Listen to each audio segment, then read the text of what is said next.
Magandang araw sa inyo mga kaibigan. Itong ating almusalita sa araw na ito. Ang Ebanghelyo ay Matthew 10:16 to 23.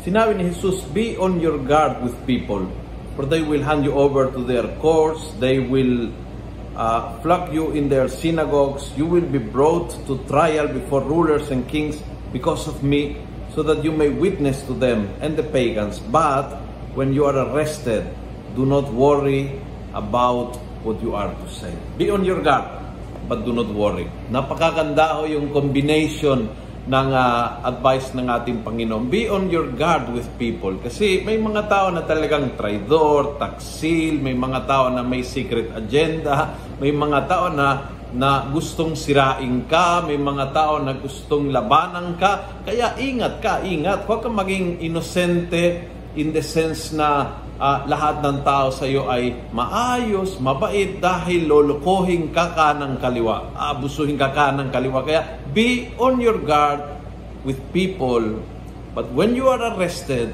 do not worry. Do not worry kasi bandang huli, ang lawan ay lawan ng Diyos. Ang buhay mo ay pinaglalawan ng Diyos.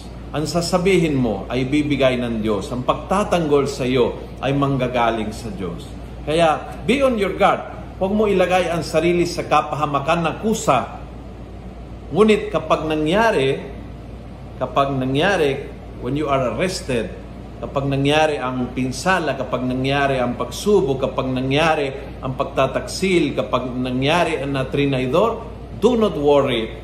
Dahil ganon pa man, sa kamay ng Diyos ka pa rin.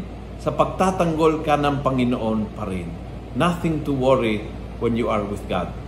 Kung nagustuhan mo ang video ito, please pass it on.